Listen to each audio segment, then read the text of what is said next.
Welcome. Thank you for joining us on today's webinar hosted by the National Center for Pyramid Model Innovations. My name is Victor Trinidad with NCPMI. This webinar is part of the Within the Framework webinar series, and today's topic is What It Takes, Sustaining Implementation of the Pyramid Model, hosted by Lisa Fox with Raquel Lima and Lauren Lowe Garcia. Thank you very much, and please proceed. Thanks, Victor. Thanks, everybody. We're so glad that you're here with us today.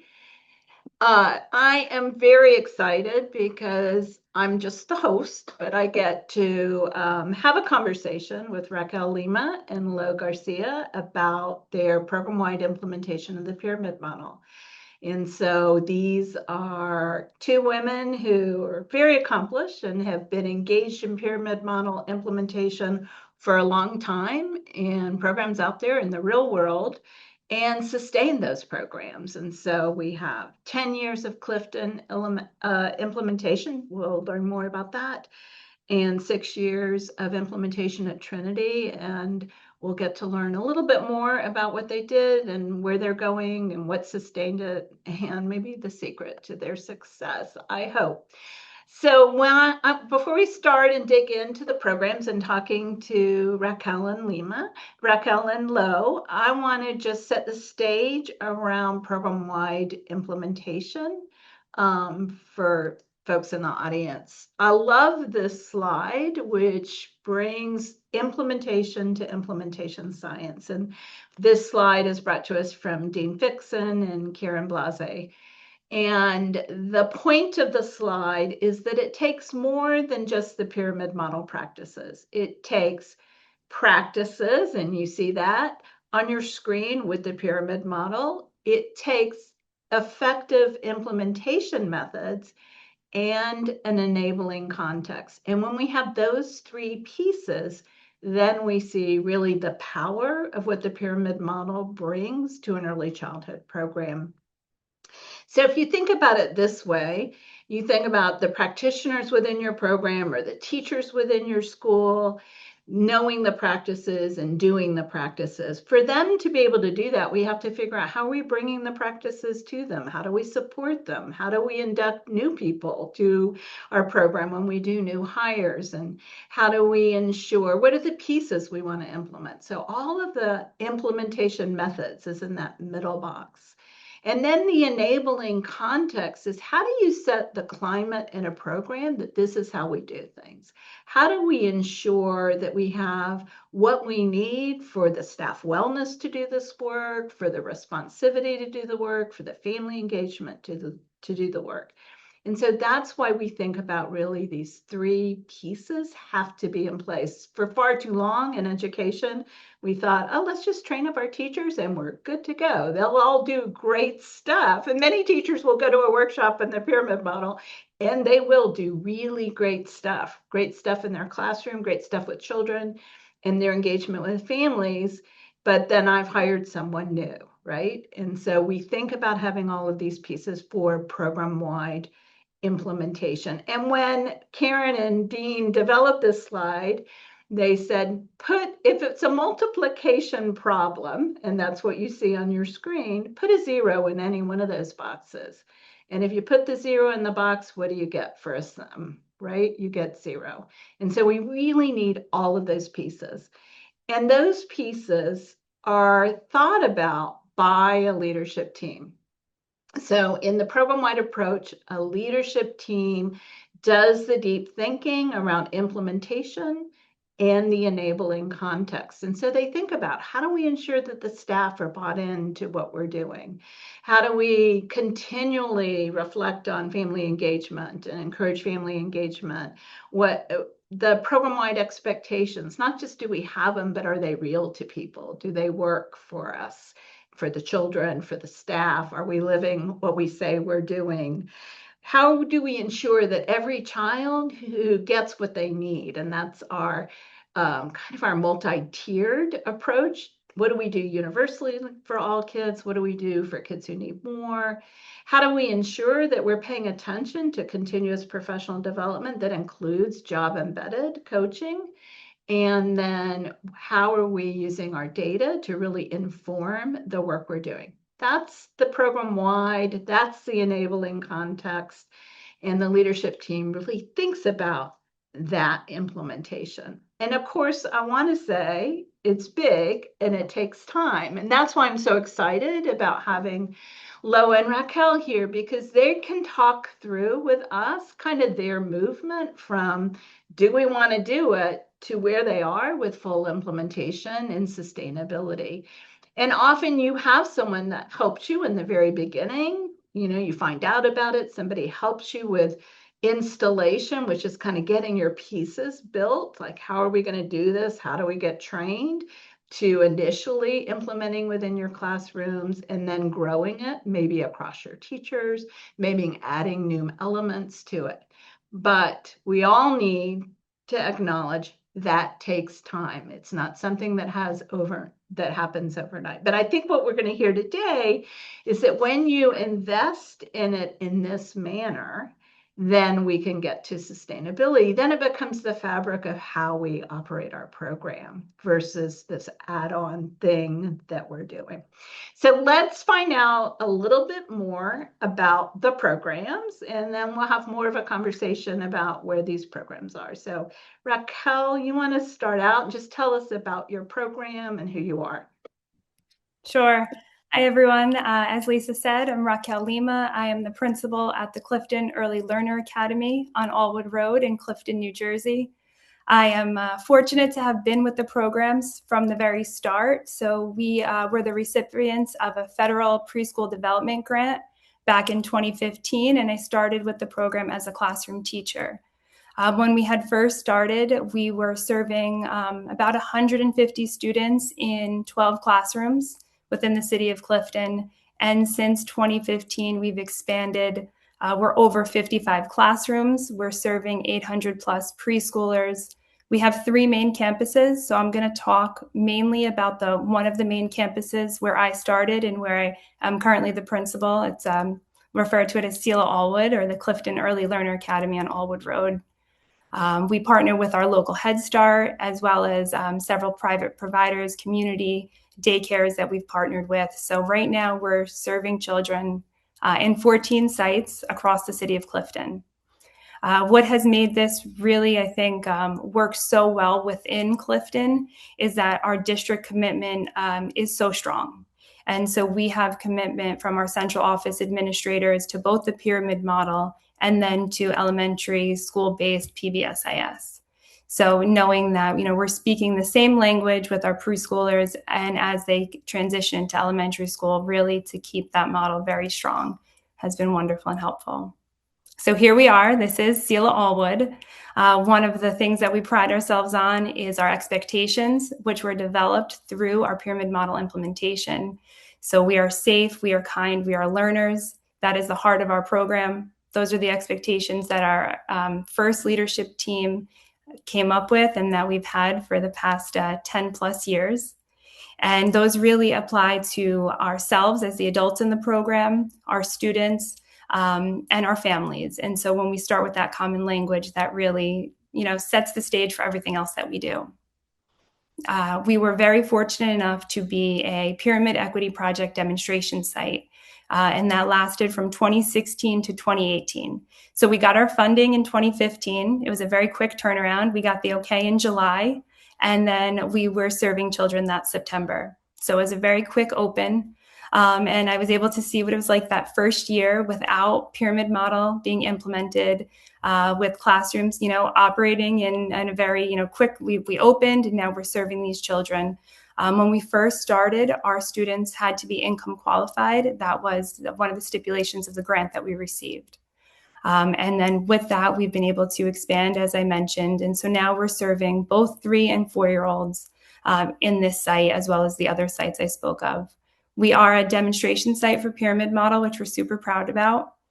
We partner with the New Jersey State Pyramid Model leadership team, and we open our doors to visitors that want to see Pyramid Model in our demonstration classrooms. So we've been doing this work for 10 years. We've been seeing really great outcomes, and I'm excited to share more about it a little bit later. That's great. I love seeing the picture. Are those expectations, is that a graphic pasted on the slide, or they're really painted on your building? They're really painted on the building, so they're on the marquee above the front doors, as well on both sides of those main entrance doors. We have them translated in Spanish and Arabic. Those are the two main languages spoken within the city of Clifton. It is a very diverse community. I believe there's over 66 languages spoken in Clifton, but when we do our demographic survey, most of our families are either Spanish or Arabic speaking. Wow. All right, well, let's move on and learn about Trinity. And then, of course, we're going to unpack even more of this. All right, good afternoon, everyone. I'm Lauren Garcia, affectionately known as Miss Lowe, and we are from Trinity School for Children here in Tampa, Florida. We currently, I am a preschool pre-K 4-5 teacher and the behavioral support team facilitator here at our EC program. We have an infancy through pre-K, and then which is a private school, and our kindergarten through 8th grade is our charter school. So we were founded in 1999, and I was fortunate enough to be a student at Trinity many moons ago. But I'm super excited to be back and teaching. My first year actually teaching was COVID year, so 2020. So that was learning curve for all of us, but within that realm and within that year, we began our journey with the pyramid model. Our curriculum and our philosophy are based off of Lucy Sprague Mitchell's belief that children needed to experience the world around them to learn. So that's why we really focus on hands-on learning. Children learn through exploring and creating and experimenting and having it be child-focused. So we look at the whole child and through collaborative learning. And our focus, one of our main focuses is through field studies. So it offers real world connections for students. Even in our infancy program, we have field studies come in and do in-house petting zoos. We take our pre-K students. This year we went to medieval times. We did our storytelling. Our study this year was storytelling through music. So at the end of it, we were able to go and they were able to see a live show. And they came back and drew pictures and had conversations. And that leads all the way through our 8th grade program. So I think that's wonderful. I love hearing about your curriculum. It makes me want to go there. Or oh, well, that's part of the reason why I came back to teach at Trinity was because I remember my experience and the way that I was brought up and the education that I received. So it's good to give back. So keep talking though and tell us, why did Trinity want to do the pyramid model? So while our philosophy with academics naturally aligns with the pyramid model, I don't think we really understood the full effectiveness of the pyramid model until one of our classrooms, they were having some challenging behavior, and our director at the time wanted to find a resource or an effective approach that could not only benefit the teachers and the students of the classroom, but also their families. So we were able to partner with USF, and they came in and they really set the foundation and helped us grow with that. So we were able to intentionally create environments that allowed for that social emotional development. You want me to go to your timeline? Oh, sure. All right. Thank you. That'll help. So with our timeline, like I said, we started during COVID. Our director had reached out and we connected with the positive behavior support team at USF. And through that partnership, that journey with the pyramid model began. We saw the success and the outcomes that happen in that classroom and the impact it made, not just on the child and their family, but the classroom overall. And we decided to do it program wide.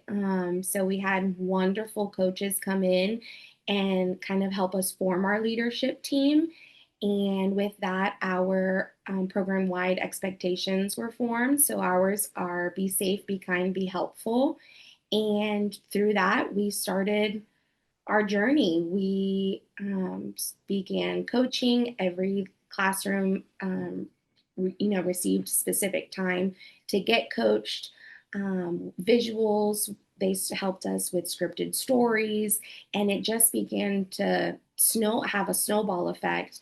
And we've strengthened that through our tippy toes and teapot. And now, since then, we've been able to come to fidelity and have sustainability through those practice-based coaching and through the foundation of trainings and webinars.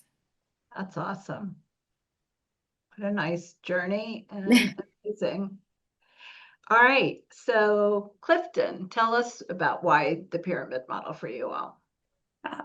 Pretty similar as Lo described, but some things that were kind of very interesting happened at the state level when we started. So when we got our federal funding in 2015, there was a huge focus on, we've got this funding and now we have to make sure, naturally you always want to do your best by children and their families, but there was this added pressure of, we have the funding today, we might not always have it, and we need to do our absolute best and demonstrate that our program makes a difference in outcomes for children.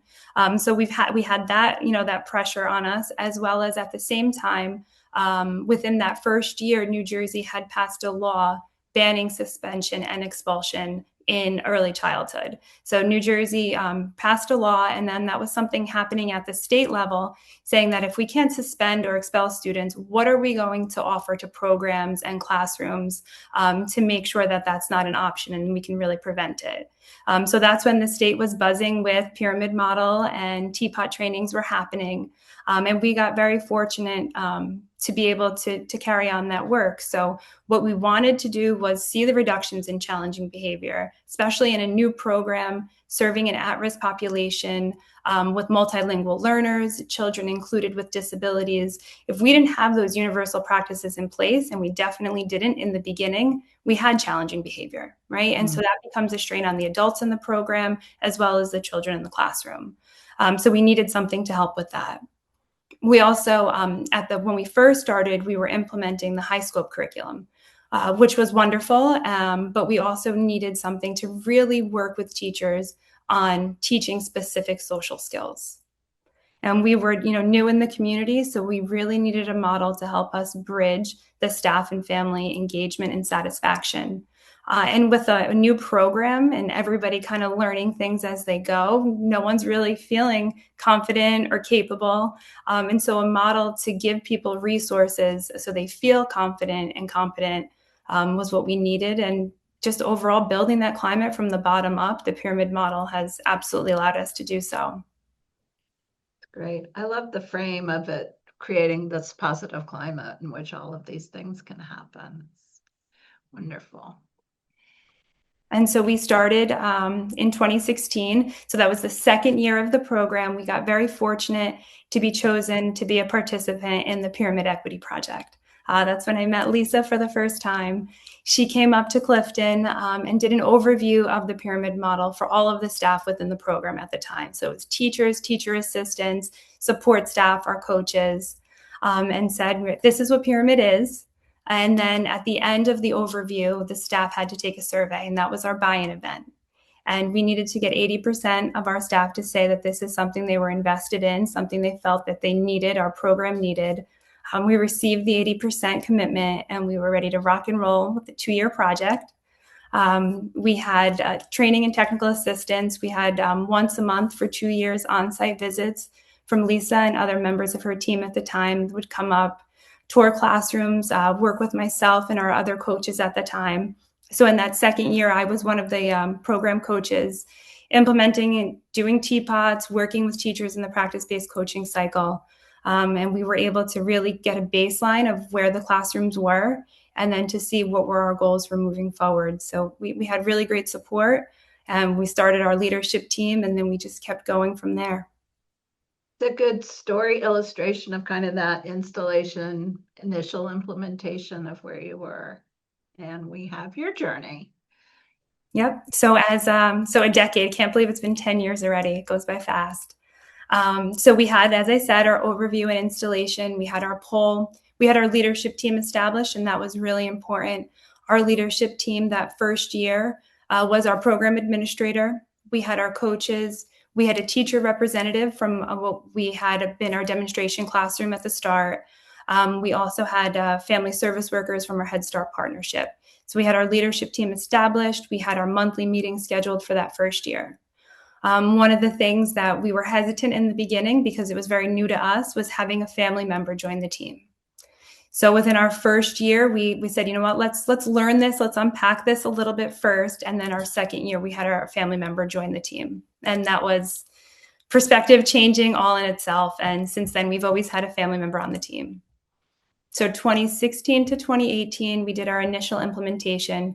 We started with our fall teapots in 2016, really getting a baseline of where we were, seeing what our strengths were, what our areas for growth were. All teachers at that point had an assigned coach, and we were working through the practice-based coaching cycle, debriefing those teapots in a very reflective way, and keeping that relationship piece front and center. So as a coach, not saying, okay, this is what needs to happen, but really reflecting on what we saw in the classroom and having the teachers really articulate what their plans were, what they felt would be the most bang for their buck in choosing a goal. And then with that, really focusing in on our program-wide expectations and making sure those were the lifeblood of the program. And so, and even in, putting on your coaching hat and working with teachers, right? We're all learners. So there's not going to be a perfect classroom, but we're working together to make sure that we continue to learn, and so our students do. So that was 2 years, and it was really funny as after our first year of implementation, we came back and teachers were saying, oh, but the children are different. And I remember sharing that with Lisa, that the staff feel the children are different. And what they meant was that the children weren't necessarily different, but how the staff was trained in setting up the expectations from the very beginning was very different. And so with the teachers being really clear on giving directions and being able to set the children up from success from day one made things feel different. So when we got into 2018, 2020, right before COVID, we were on fire. We had a lot of classrooms at fidelity, meaning 80% of practices in place with 0 red flags. It was very embedded in our culture. We had at that point expanded to another site that also had a pyramid leadership team as well. And we were, progress monitoring, adding new classrooms, being able to give them the overview and the training. And then COVID happened. And so in New Jersey, we had shutdowns. There was one school year where we were maybe in for 2 months, 3 months at most, and we were running remote classrooms. And simultaneously, New Jersey got more preschool funds. So we were expanding classrooms, opening up more spaces, hiring new staff while being faced with the COVID shutdowns. So there was a little bit of a step back, if I could say, like there was a little bit of regression there because we have all this new staff. Training is not really happening in person. What do we do? And so at that point, we really had to take a step back. We were kind of looking at our data and seeing things slide. And so when we get to the last few years, we really had to be super intentional in looking at our program-wide data, making sure that we were looking at training logs, that our new staff was trained. And so that really is where we got into that sustainability piece, because just because we were doing things really great for some time didn't mean that it was always going to stay that way. And so now we know it's really important that our teachers, their training is logged by administration, and that we're looking at those training logs and our data to say, where do we need to put, sometimes mini trainings. This past year, we noticed that problem solving was an area that we can grow in. And so instead of devoting a whole day to problem solving, we took about an hour and a half in the afternoon, brought our teachers together and talked about how we can implement more problem solving strategies in the classroom. And then I started seeing them in lesson plans and children really being able to use those skills within the classroom. So it's been, an ebb and flow, but we just really try to stay true to the process, true to the framework, and look at the data to move us forward. I have to think that kind of you're picking back up after from being on fire to having all of that chaos with COVID, which would be hard enough, but you also had rapid growth. That because you knew implementation science, that kind of bridged you over, right? To be able to then say, where do we go? Where do we go next? Let's figure it out. So kudos to your team for doing that. So Thanks. let's move on to Trinity and hear a little bit more about um, unpack more. What does it look like for you in your program? Where are you and what does it Right. look like? We So came right to visit. Give us a tour. Right, give us a tour. Right now, we have the implementation, the pyramid model implemented in our EC program. So our EC program is composed of around 50 employees, including admin, leads, associates, and subs and support staff. So all of us work together to foster these nurturing relationships. Then our leadership team, we have around 12 of us that include administration as well, leads and associates. And just like Raquel, we the first couple years were a little weary of the family member joining, but lucky for us, we are a beautiful community, family community, and we have staff that are also parents. So it worked. They were able to take their teacher hat off and put their parent hat and really give some different perspectives um, within that. And we're happy to say that from one teacher, we have moved to every lead having a coach during the time of implementation and now during us being sustainable. And all of these coaches help ensure that the classrooms are designed to help the children be successful. So, visual schedules, clearly defined learning spaces, expectations and rules, classroom expectations. We have cozy and safe corners, and then smooth transitions that are supported with songs and visuals as well. And our leadership team has an internal calendar that we meet once a month, and we review BIR data, any sort of data that we have come across, tippy toe and teapot, scheduling those, and what we see as a baseline, common throughout the different teapot and tippy toes, to where we can focus on certain effective practices that they need support in. Family engagement is really important for us. We have bulletin boards that we change out every month based on a certain theme or a certain practice that they have. And we have parent workshops that we send out surveys for. And based on the need of what the parents say, that's what we base our workshops off of.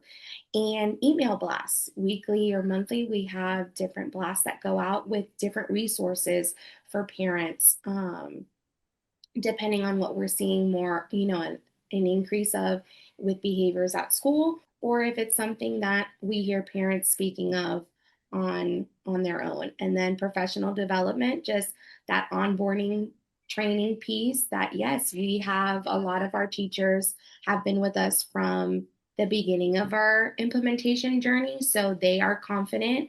But when it comes to our new members, having these experienced teachers kind of mentor these new employees, whether they're a lead or an associate, and kind of show them how we do things. And like, I don't know if it was Lisa or Raquel that said, once things happen and they're put into place, it just becomes second nature. So for the last 6 or so years, we've been adding different strategies and different things to be in place, but now it comes as second nature for us. So that's what I have.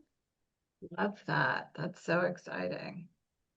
The family engagement, I know we have Q&A time. Everybody, there is this Q&A, so you can put your questions in there too. I'm host, so I get to ask my questions. So when you do family workshops, when do you do them? And do families come? Oh, absolutely. So we send out the survey through our email blast and we have them sign up. We've tried, this is our second year now implementing the workshop. So we try to do one in the fall and one in the spring. And we've catered. The first year was solely just for pre-K, and then the second workshop was just for infant and toddler. And now we'll see what the need is, whether we do one for each side of our campus or whether we do a mix. Oh, that's lovely. I Yeah. love the idea that you have those, and how great for the families, I think. to be able to know that those are coming. So what does it look like at SELA right now? All right, so I'll tell you a little bit about what it looks like. I'll speak specifically about SELA Allwood, the Sitem app, but I'll also kind of frame the context within the larger program as well. So established leadership team with a family representative, as I talked about. So we have the Allwood site, we have our established team. We meet once a month. We schedule those dates at the very beginning of the year. We meet for an hour every month from September through June, and we operate on a 10-month calendar. Our two other main sites also have their own pyramid model leadership team, and that's evolved over the years. Initially, we were just one team, and then we saw that, one, it was just too many members, and two, some things that really rung true for one site weren't necessarily representative of another site. So the way we do our program leadership team is we have the site-based team, and then quarterly we meet as a larger, like, overall preschool pyramid team. And so that becomes a great opportunity for the teams themselves to share ideas. So one of the other sites this year thought of something called Perk Up with Pyramid Model, where they were going to have all of the pyramid model resources on display for teachers and staff. They were going to have coffee, and they were going to do a kind of like KWL. What do you know about pyramid? What do you want to know about pyramid? What have you learned over the years, as a way to assess buy-in, assess where staff was and their commitment to the model. And we heard that idea. We're like, damn, we're going to do that too. So in having those quarterly meetings has really helped strengthen our implementation as well and share ideas. So we have that team meeting happen. Originally, when we started at our back to school night, when we're orienting families to the pyramid model, we'll share about the model and we'll ask for family volunteers. So this year, our family member couldn't meet when we had thought we were going to meet. But so what we wind up doing is changing our time to cater to the family, just because we wanted that family perspective and that being really important. Our practice-based coach, just one more thing about our leadership team. Typically, when we have our teachers join the team, it's 2 years. We found that to be pretty helpful. And every 2 years, we'll ask for new volunteers, just to keep ideas fresh and then be able to share that opportunity with others. For our practice-based coaching, all of our lead teachers, so that's 55 classrooms, throughout the entire program, and then the 11 classrooms at SELA Allwood have practice-based coaching. And so that means their coach starts the year helping them set up their rooms, as well as having that initial teaching pyramid observation tool observation happen. Typically in the fall, we like to start them pretty early, but not too early. So in October, the coach will start, then they'll debrief the observation with the teacher. And those observations, the reflection, everything that happens, the action plans, stay between the teacher and the coach. That's one thing in that relationships piece, making sure that the relationship teachers and coaches have is confidential, it's supportive, and it's not evaluative. So I, as the administrator now, never see the results of individual teapots or know those action plans, but rather just understanding the aggregated. So when all of the teapots are complete in the fall, the coaches will share with me the program averages. And so then we can use that information at our leadership team meetings to share with the leadership team to help drive some decisions. So, going back to that problem solving example, we saw problem solving was a little low. So when we brought that data to the leadership team, that came from the leadership team saying, you know what, we need like a little mini booster session on teaching problem solving skills. So that kind of goes right to ongoing professional learning, in understanding that as all people learn, adults and children alike, it can't be a one and done, right? That repetition, the reinforcement is so important. So even our staff that was trained in the modules need refreshers, right? We're all human, and sometimes with different groups of kids, we focus on different things. So making sure that we're using our data to guide our ongoing professional learning, and making sure that our teachers, our new teachers, and our veteran teachers have the training that they need. Something that's been really awesome in the past few years is that increase in family engagement. So I mentioned in the beginning, we started as a high scope curriculum site. In the past 2 years, we switched over to creative curriculum for preschool. And with that, at the end of every study, teachers are inviting families in for an end of study celebration. So in our pre-K3 classrooms in June, they were wrapping up the water study. And so the classrooms had a water day where they had water tables outside, and they invited the families to come in and celebrate with the students. Teachers have done amazing things, whether or not the families have been able to come into the building, or they'll send ideas for a homeschool partnership. So prior to the water study, it was wheels. And one of the teachers wrote to the families and said, if you could make a costume of a transportation vehicle. So we had the school bus, the fire truck, the police car, and then that class paraded down the hallway and all the other children watched. And so that was the way the families were engaged, but not actually in the building. So we really tried to vary the times. So sometimes it's during the school day within the classroom. Sometimes our family engagement is after school, after the children are dismissed. And a lot of times our teaching staff does stay for at least part of it. So just making sure those opportunities are frequent, and we let families know there's going to be a lot of opportunities for engagement. We understand that you can't come to all of them, but come to the ones that work best for your family. And sometimes they're just really like natural, come have lunch in the classroom. And if you're able to make it, that would be great. Talked a little bit about that data-driven decision making. That's really huge when we're looking at behavior incident reports, our benchmarks of quality, our teaching pyramid observation tool scores, looking at what's going really well. We have to celebrate our strengths. And then what do we have to do? What are some action plans that we have to put in place to make sure that we can continue to strengthen what's already going well, but identifying our areas for growth and making sure that we attack those as well. And in doing that and doing everything that I shared really leads to positive classroom culture, because teachers and families are having those connections, having those opportunities to get to know each other. And then the school is really the place where all of that comes together. And that starts, way before the front door with our security specialist greeting children by name as they're being dropped off in the morning. It just becomes a place where everybody knows each other. We're all working to the same goals.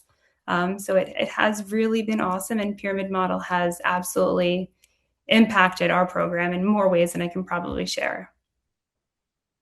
Both of you have talked about using data and pretty much using all the tools that we have thought to offer to Pyramid Model programs. So super impressed by that. Does the data feel burdensome? I'll let Raquel answer, and then Lo. Do you feel like the data part is a burden? We worry about kind of those pieces. But what are your reflections about data? Data? I would say it's definitely not burdensome. I've used this before. So doing anything without data is like playing darts in the dark. You don't know exactly what you're targeting. Like, you're trying your best, but sometimes you feel like you're running in circles and you don't know exactly what's effective or where you need to be putting your most effort. And so like using the BIR data, behavior incident report data, we have a lot of classrooms that get coaching, but our coaches are able to see what classrooms they need to get into more frequently if they're recording behavior incident reports. Also being able to understand how to differentiate coaching. Yes, we want everybody to have an action plan and have those practice-based coaching cycles, but some teachers may need more touch points than others. So data really helps that as well. And the benchmarks of quality, that helps keep the whole program really strong. Because without it, it's, what do you focus on first? There's a lot to unpack there. So I think the data is definitely helpful and not burdensome. And once you get used to it, it just becomes something that you do. Yeah. How about you, Lo? I could agree. I definitely think things like benchmarks of quality, the Teapot and Tippy Toe, those were more of my comfort zone wheelhouse. BIR data, I definitely had. It's a learning curve, but one of my points later on in the slide is that it works. All of these practices, they work if you put the effort into it and if you follow the data. So as much as I wasn't a data-driven person, it's a learning curve. Mm-hmm. It is. I'm glad you're being realistic about that. No, honest. Especially for our audiences that, haven't gotten there yet, because it is a learning curve. So let's talk a little bit. So this has been so impressive. And I know this isn't about me, but I'm just thrilled to hear your stories and where you are, and want to know more and more and more. And we have some questions. But I'm going to ask you now about what has been really key to your success, like, because other people who are listening to this are wondering, we want to get to sustainability. We want to be where you guys are. So I'm going to flip it. I think we have Raquel's slide up first. What's your key to Uh, success? it's the first thing on the screen, and I think it's really going back to the framework. The relationships is huge. It's everything, and I didn't really quite understand that in the beginning. You can get kind of caught up in all the things that you have to implement, but when it comes down to it, it's about people, it's about the children, it's about the staff. So relationships is huge. So in knowing that is first and foremost about everything. And working with teachers and coaches, working with teachers, really, it's about the goals, but the relationship is more important, because without that relationship, nothing's going to happen within that interaction. Like, there has to be trust, there has to be a shared vision. And so I think that is probably the most important key to success, and the bottom of the pyramid. And then even, underneath relationships is that effective workforce, really looking at everybody with kind eyes, and knowing, people have different things going on at home, but we're coming here for the shared goal to really do our best for our students. And so keeping that in the forefront, like, we're all human, let's do our best, let's support each other to the best we can. Using the data pieces is really important. I don't know if we would have saw our slide when I talked about that regression that we had, if we would have been able to kind of intervene the way we did if we didn't have the data pieces. We would have said, okay, things aren't feeling right. There seems to be a lot of behavior. What's going on here? But the data was real. When we looked at the data, we're like, half of our staff isn't trained. What are we doing? Like, how could we be implementing this model if we expanded and we didn't put this training in place? So we were able to pinpoint really what we needed to do. Another piece is shared leadership. It is not work that is done by one person. It is not done by one coach or one administrator. It is that shared leadership, making sure that everybody on the team has a voice, especially the parent voice, the coaches, that everyone is able to feel confident in sharing their perspective. And then what is shared is actually, put into practice.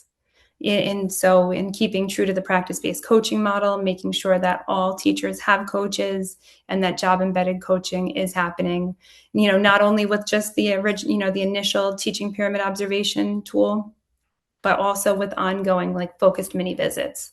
Or if a child is having a hard time, coming in and doing a focused observation, using the data, right? So behavior incident reports will tell you what time of day someone might be having a hard time. So the coach can really focus the visit and come into a point where they could really see maybe some things that can be done differently to help prevent, or what skills the child needs to learn. Celebration is huge, because I think we all need to continue to feel good about what we do. And having that opportunity to recognize the small wins, and saying that it is hard work, it's not easy, but look, we're doing it, and look at the impact it's having. And then lastly, that continuous improvement, right? There's no perfect teacher, there's no perfect school, there's no perfect administrator, but how can we recognize what we're doing and build on it and continue to improve? That's great. All right. How about Trinity? What do you think your keys are? So I don't know if our guests can see that all of us at the same time, but as Raquel speaks, I am constantly nodding my head because I was so happy that her slide with these keys to success came first, because everything that she touched on was exactly what I wanted to say, and how we feel and view things. I think that every point that she made, I was bobbling my head. But for us, I think the buy-in from teachers and families is huge. And a way that we continue to support that is through surveys. So we, a couple times a year, we'll send out different kinds of surveys to see what the needs are, not just for the classrooms, but for our teachers as well. And how can we better support them and the families of the children in their classroom? Part of that is with Chitty Chat, Have a Snack. That's one way that our leadership team kind of divides and conquers, and we make it a point to take a snack and a treat to every classroom, and kind of have that one-on-one time with each team. each lead teacher with their associate and see what's working in their classroom and what's not, what they need support with, what visuals they would like to learn more about, just a way that it's more individualized. And as a whole, yes, as a program, we're all together, but it also takes what their needs and their to help strengthen their classroom. And celebrations, like Raquel said, we have a shout out board that every month we have a new theme, a new question, and throughout the month, our staff can go in and answer and give a shout out to somebody. And then at the end of the month, we do a raffle and we are able to, pick some and read, and it's just a morale booster, and it gives that school culture that Raquel was speaking on. And the last part is that it really works. The children receive individualized supports when needed, but at the base level of the pyramid, all children are receiving what they need in an effective classroom. All children are receiving that structure that they strive through. And so visual schedules, again, scripted stories, all of that at the baseline is beneficial, and all the children can benefit from that. That's great. Is the shout out board then? The shout out board is for staff to shout The out? shout out board is for staff, Oh, yes, but we yeah. also have, we called it the Tornado Challenge, where students were able to kind of challenge themselves, and it was kind of a family engagement as well, that they could show how they were safe, kind, and helpful at home.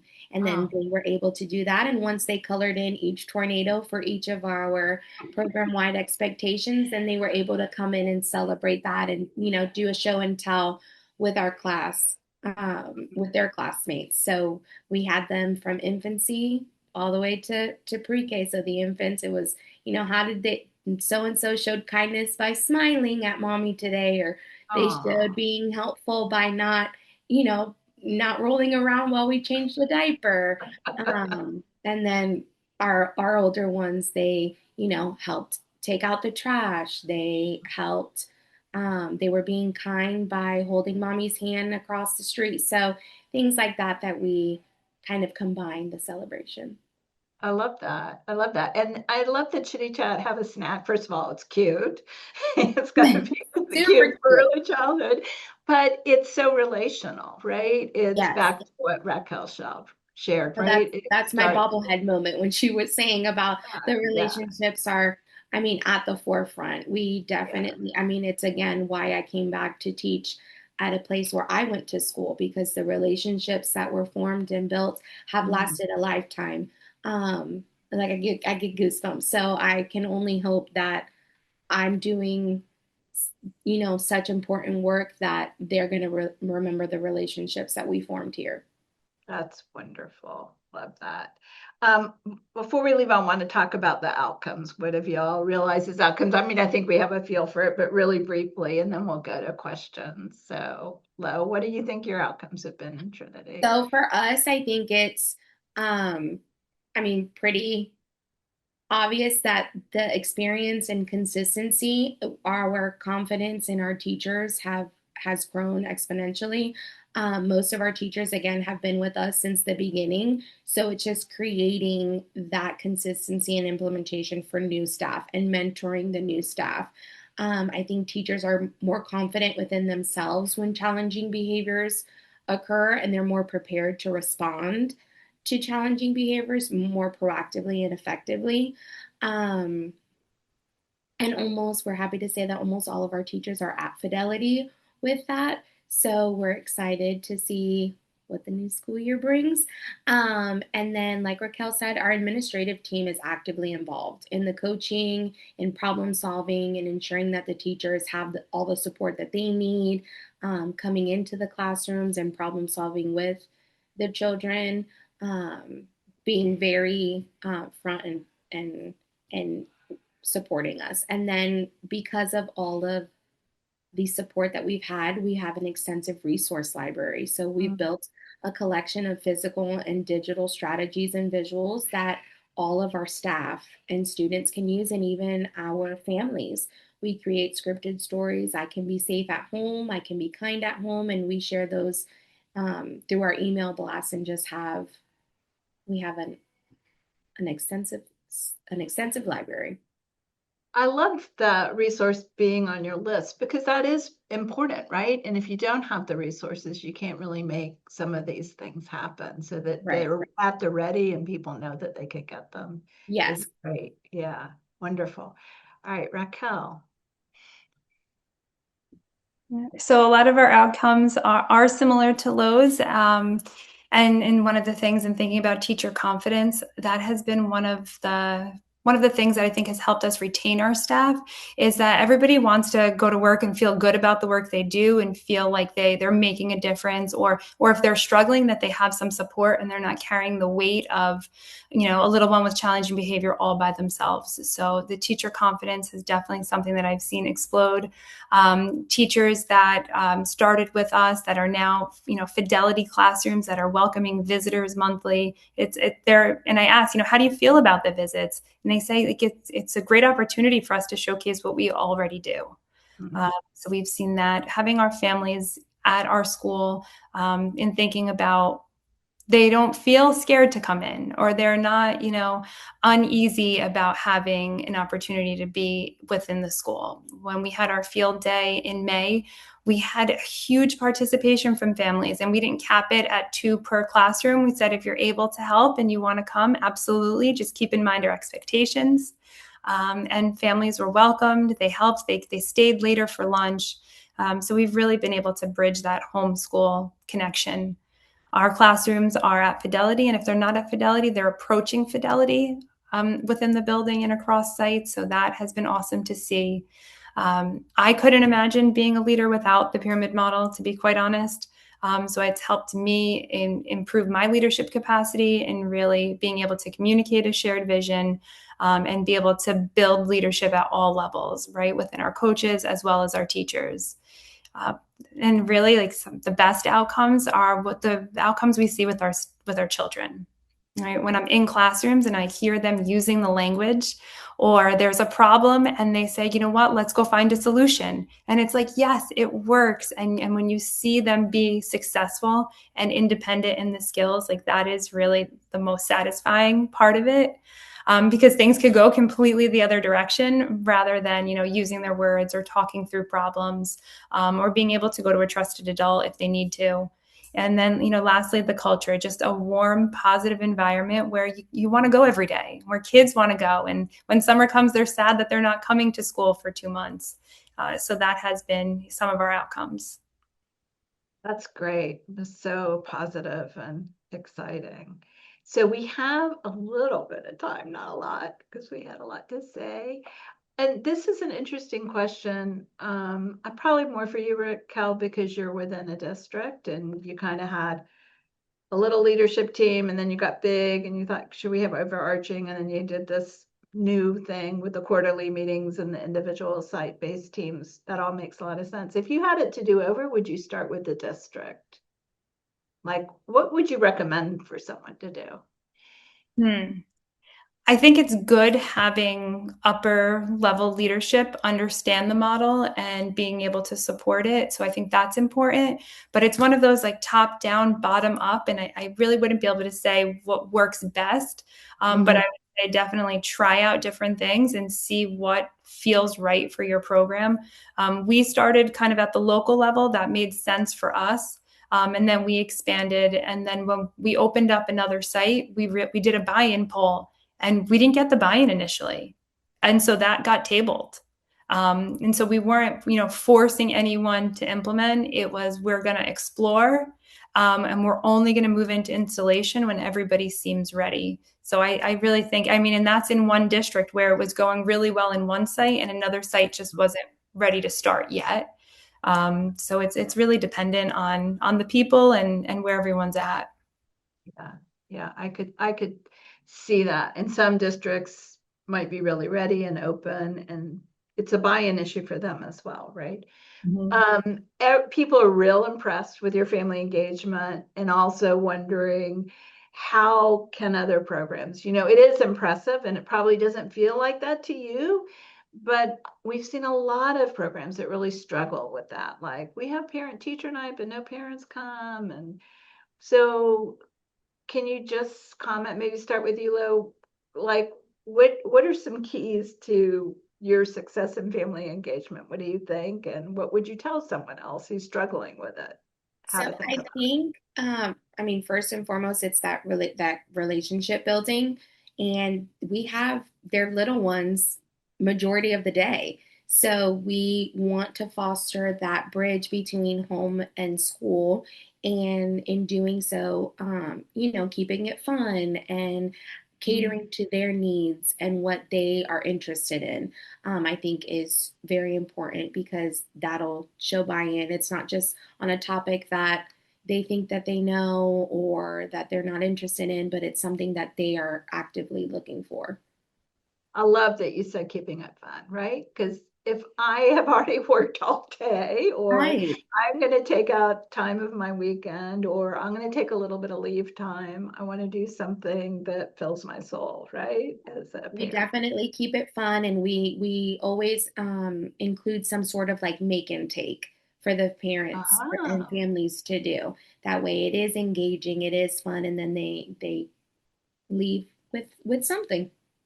oh, that's lovely. Are they make and takes they do with their child, or make and takes they just do individually and take home? Sometimes it's taking it home and we have all the supplies, and sometimes they make it right then and there for their child. This last workshop, we were speaking on calming strategies and sensory bottles, and they were able to create a sensory bottle right then and there for their child and take it home and kind of surprise them with it.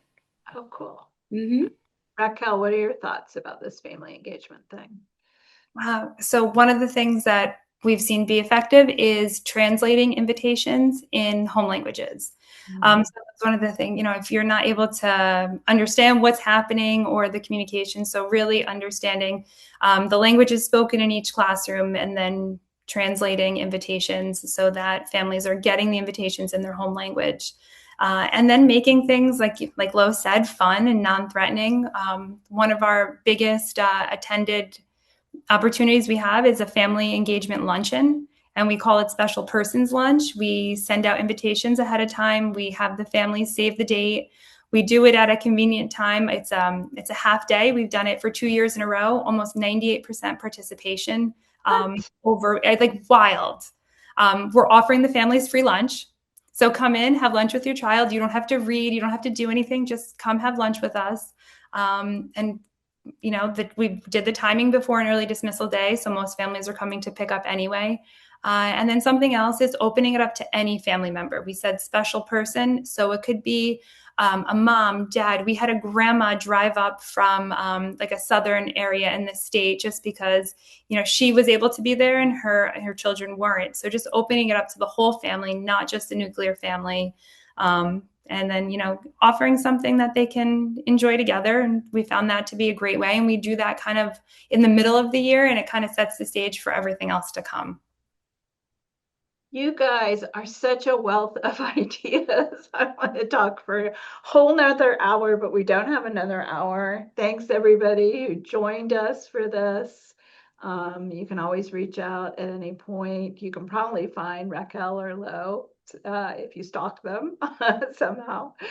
But thank you so much. Thank you so much for sharing your story and your wisdom. We so appreciate it. And I'm going to turn it back to Victor to take us home. We got a lot of love happening.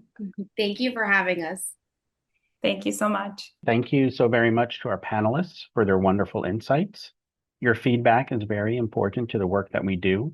So please remember to provide your feedback on this webinar with our post-webinar survey by typing the web address shown on this slide into your internet browser or scanning the QR code. Your certificate of attendance will appear once you submit the survey. We invite you to visit our website, challengingbehavior.org, to sign up for our upcoming webinars, access recordings, download pyramid model resources, and more. Thank you to our funder for making this webinar possible. This concludes our webinar. Thank you all and have a great rest of your day.